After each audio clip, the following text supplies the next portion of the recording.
The climate crisis is upon us. We have irregular weather patterns, we have extreme droughts and floods, forcing people around the world to leave their homes and their home regions, and they have to seek refuge somewhere else.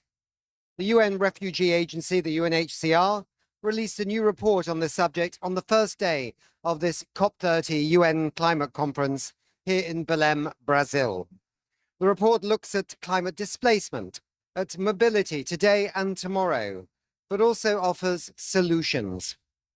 Building on this report, we've invited three well-known panelists to dive deeper into this issue. So it's my great pleasure to welcome Michelle Yonetani, the Senior Policy Advisor, Climate Action at UNHCR, Helen Pazme-Mora, Coordinator, Latinas for Climate, and Merna, I'm going to ask you to give me your last name. How do I say that? It's Merna Elboghdady. Merna Elboghdady. Perfect. Okay, Program Lead at the Global Youth Coalition. So welcome, everybody.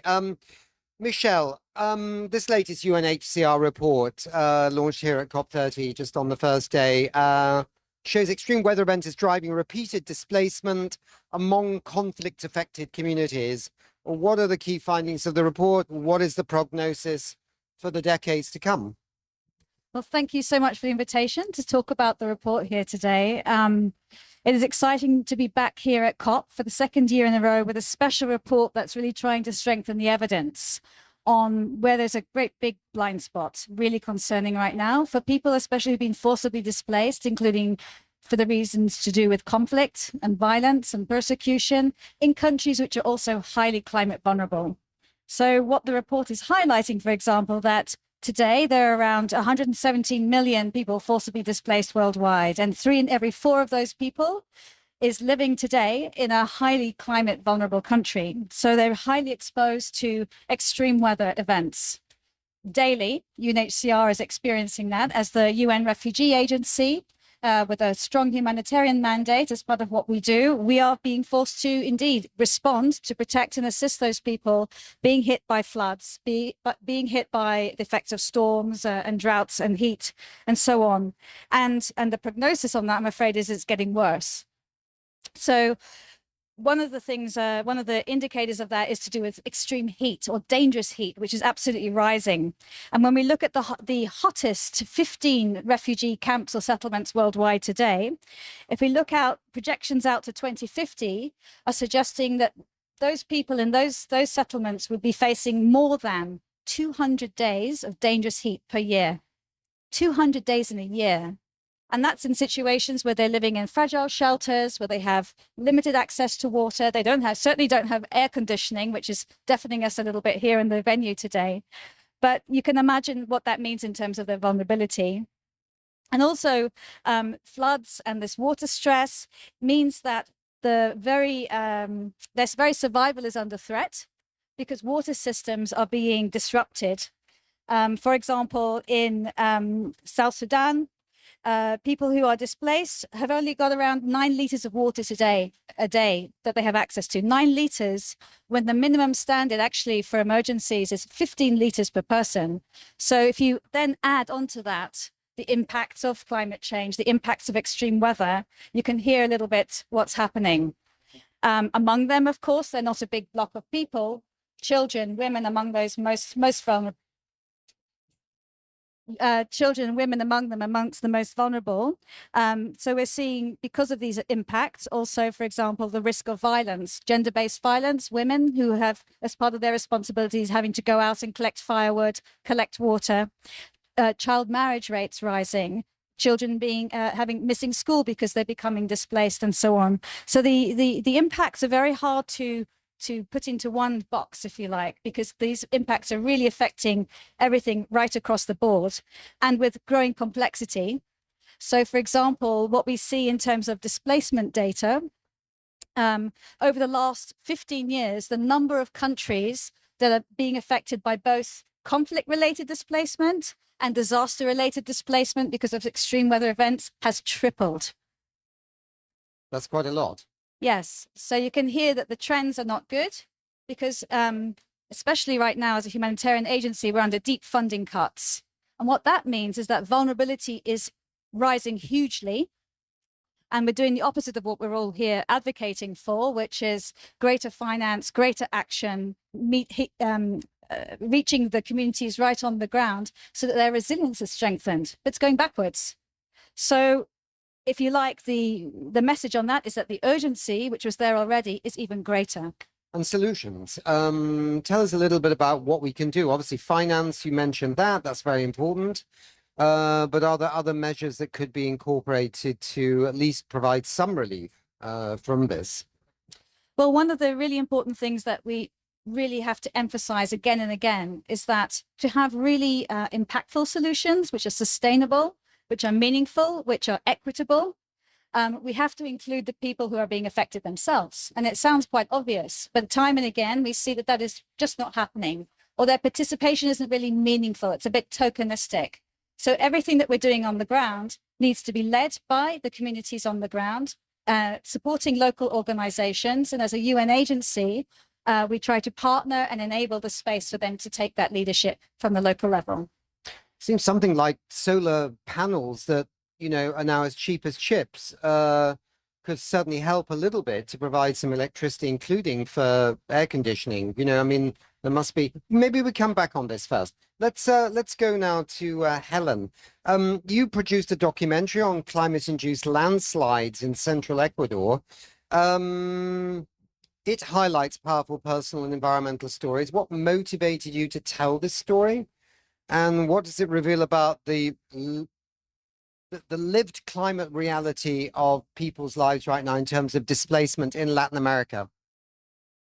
I want to show this situation because many people think that climate mobility is something far away, but now it's happening now in our communities, specifically in Ecuador, in the rural and small territories. For example, in this documentary, I tried to show what happened with the people, what is the story behind. It's important to show the real faces of what's happening. For example, one of the women said, for this community said, we don't live but we need to live because the land is not safe for now. And hearing that, I think what's happening with the people, what is the historical situation, what is the connection with their land. For example, this community depends specifically for the agriculture. For this is important, the connection with their lands. And also, after the landslide, the community lost all the houses. And also the government said, this area is not safe for all. We need to move very fast. But move where? Who? What is the best form to move? For this reason, I think it's important to show that the data is important, but also it's important to show the real stories of what's happening with the people. And also, I think it's not only happening in Ecuador. Latin America and the Caribbean suffer this situation. Climate mobility is happening now. And also, I think it's important to show and demonstrate what is happening and how to involve the young people and involve the community also in these situations. The landslides are happening because what? Extreme rain is taking soil and just cascading it down the sides of mountains, or what is the main happening with the landslide? What's the trigger? The raining, for example, the raining for the climate change more dangerous. For example, the people live down on the mountain, and this reason the mountain down over the community. Okay. Merna, let me ask you. So your work with the Global Youth Coalition. I mean, you're Egyptian by birth, but you're with the Global Youth Coalition, so you know what's happening globally. Obviously, it's something locally as well. How are young people shaping this conversation on climate-driven migration and climate justice? Well, they're really moving it, much like Helen and Michelle said, from a policy perspective or a policy discussion into lived reality. how I first got introduced into climate-induced displacement was in COP27 when I met an 11-year-old called Asad, and he had been displaced from Sudan due to flash floods, similarly into Egypt. And he was speaking at a panel about how he didn't want to leave his country and he didn't want to move, but he didn't really have any other choice. And hearing that, it was very moving, and it really made it feel like, yeah, climate-induced displacement is here. And I think that's the experience that a lot of young people are feeling, their lived realities right now, and they're really trying their best to communicate that being real life.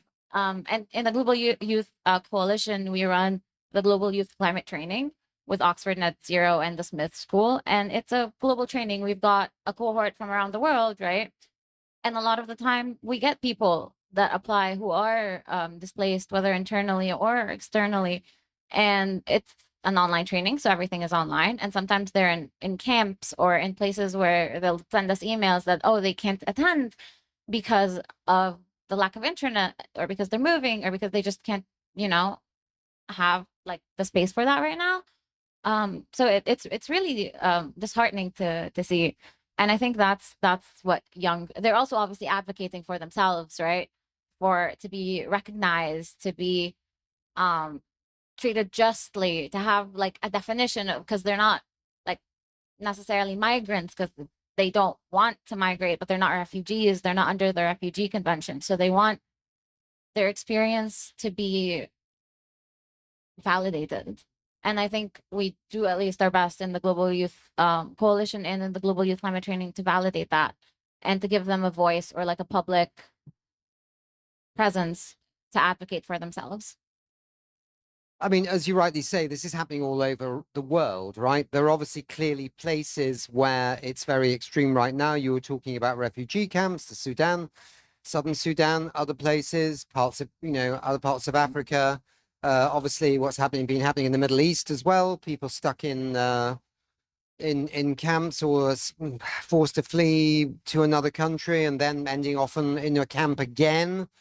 So I mean, this is going on all over the place. But I mean, the fact that some people are finding that they're having to move, maybe not to a camp, but to another place, right? If you look at the Himalayas, we know already because of the melting of the glaciers, that many people are running short of water at certain times. It's absolutely clear right now that, it was said in the past that cutting the emissions of climate change is your best way of an insurance against the future. But now we need to invest also in, resilience building, don't we? We need to invest in adaptation. It's urgent that we invest in these areas.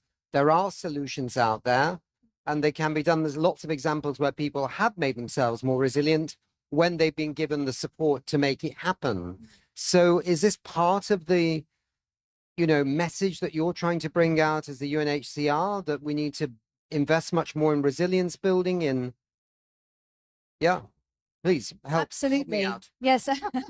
No, absolutely. When you're working in some of the most challenging contexts in the world, sometimes you hear donors or others saying it's too difficult to work there. These people are too hard to reach. It's too challenging. That cannot be an excuse. We are all joined together in a commitment to leave no one behind. And we're talking about some of the most vulnerable people. And what's extraordinary and really inspiring is that there are so many examples of local organizations and individuals living in displacement today who are, in spite of all the challenges that they face, the limited access they have today to resources, they're already taking action. They're organizing themselves. They're working in their communities. Even here in Belém, I had the honor on Sunday, just before the beginning of the COP, the Sunday before the start of COP. I visited a community. It's an indigenous refugee Warao community who were displaced some years ago from Venezuela, loss of their land under very traumatic circumstances, but who are now today still living in rather marginalized situation, but they themselves are working with the support of different partners to use their traditional knowledge, to teach their children, to maintain their culture and their heritage. And that's because this is one part of the losses that we see facing people who are displaced from their normal social networks, and for indigenous people very profoundly from their culture, from their land, right? So preserving that through even small initiatives, low cost actually, has a huge impact and meaning for them. And one of the women leaders has been on our delegation here at the COP this year. Fantastic. Gardenia is her name. And she's been sharing her experience, sharing her story with, I don't think there weren't too many dry eyes in the house when she really, expresses herself, but very inspiring. So all this to say is that, yes, there are many things happening at the small scale. Now what we need to make happen with the negotiators, with the big donors, with the funds, is we need to take that to scale. These little pieces of ad hoc work, very important, but they need to be enabled. So what do you say? I mean, clearly right now we are living in a moment in time where the donor community has been reducing their support in developing countries. In the main, on average, we've got one very large country north of here that's really cut back its support to the developing world, including through the United States, aid programs, US aid. Even the European donors themselves are not spending as much on aid as they used to. Is aid the wrong word these days? I can't remember. But anyway, assistance. And yet even these stories of the suffering of people seem to be not moving people in the same way as the past. How do we do that? How do we show that their story is our story? That if it's them now, it'll be us soon. So why don't we deal with the problem? So we all deal with the problem, right? At the same time. What do you think? What is the psychological trigger that we can somehow unlock this standoff right now? I think it's difficult to show what's happening in the climate mobility because it's not only for climate change, it's a mix of inequality situations. For example, like you mentioned, security situation, economic situation, and other related with that. But I think it's important to show what happened, to tell the real story, try to find the best way to, for example, show the policymakers what happened in our countries. For example, in Ecuador, the National Adaptation Plan mentioned climate mobility, but it's only in the page, but not in the real action. We need to action. We need to, for example, laws. We need to collect data because that is so important for the real actions, for the effective response. I think it's that related. I talked to a guy who works for the UN about 3 or 4 days ago, and then he told me that he was from Belém and that he left when he was 15. And I said, well, tell us about this city. Tell us about this region here. And because, I mean, I've seen the city. We've all seen the city. You need to obviously live here to know what's really going on and speak Portuguese. You need to, is it going through gentrification? Is it going backwards? Is it going forwards? What's going on? And he said, actually, if you come back in 20 years, this place is going to be transformed. The governor and the city mayor here, they have a vision of agrobiological production systems for food production. They have a vision of sustainable fisheries. They have a vision of transforming Belém into sustainable tourism. There's a vision for a different way of living, right? Which could lead to this region being stronger in the face of climate change, more resilient. And I think we need some visions here because we can't just keep going on seeing people suffer and it getting worse. There needs to be a step up in visions all over the place about how we want to transform communities so they can resist the impacts of climate change and can thrive as individuals and as communities. Yeah. We've got 2.5 minutes left. I mean, where do we go from here? Where does UNHCR go from here? Well, we're having to make a lot of very difficult decisions as an organization. As a humanitarian organization, unfortunately, we're often in the business of triage. of prioritizing, making very tough choices, trying to figure out where to target assistance to where to reach those who need it the most. So that's a very important part of the message here. Indeed, the resources that are available, perhaps there are more out there even than we realize. But what we certainly know is they're not reaching the countries and the people, including refugees, including internally displaced people who really, really need them urgently today.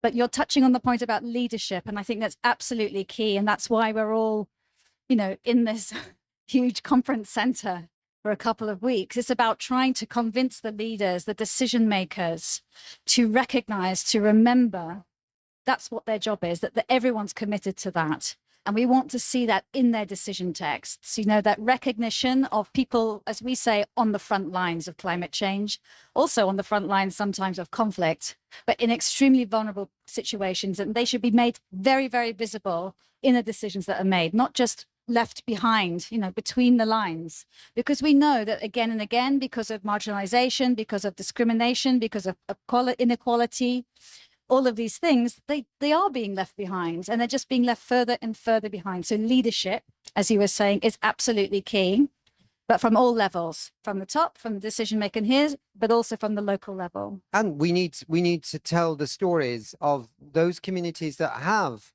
been given some support, that have transferred. There are communities I know in India and in that region there that have learned how to new ways of managing water, because their traditional ways of managing water have gone because the glaciers have melted away. So they've learned new ways of doing it. They decided as communities, they got the support, they had a vision.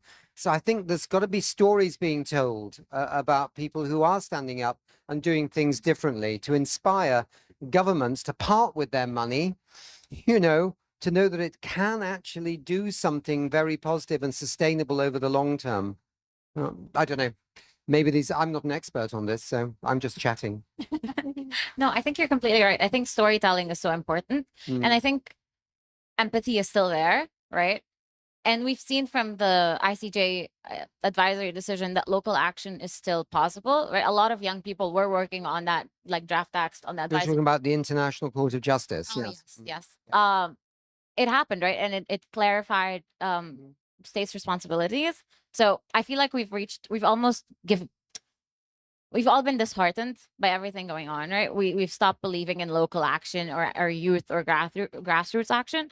But I feel like this is such a prevalent example that is still so powerful. And it all started with stories. It started with small island developing states telling people, we're going to drown. We don't want to go anywhere else. We want to stay here. Help us stay here. So I think it's just appeal to people's emotions and then provide solutions, and they will take you up on it. Yeah. Good. We've run over time by 1 minute and 8 seconds, and it's a live show, so there are other guests that want to talk as well about what they're up to. So thank you very much for being with us. Thank you so much. Thank you. Thanks so much. Best of luck with your work here, and I do hope that I get a feeling here in Brazil a little bit more confident that we may have a positive outcome on climate change than maybe we've had in the last few years since Paris, where there've been a lot of baby steps, and now we need a big, mature leap forward. Maybe Brazil can pull it off. So fingers crossed. Good luck, Brazil. Thank you so much. Thank you. Good. The final week COP is up and running and negotiations are happening all around. And our team, of course, is back here reporting to you on today's overview of the COP30 negotiations.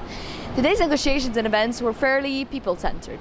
We had a lot of events on youth and children and climate, and on indigenous people and their rights and how to implement them in negotiations, and on populations in the global south.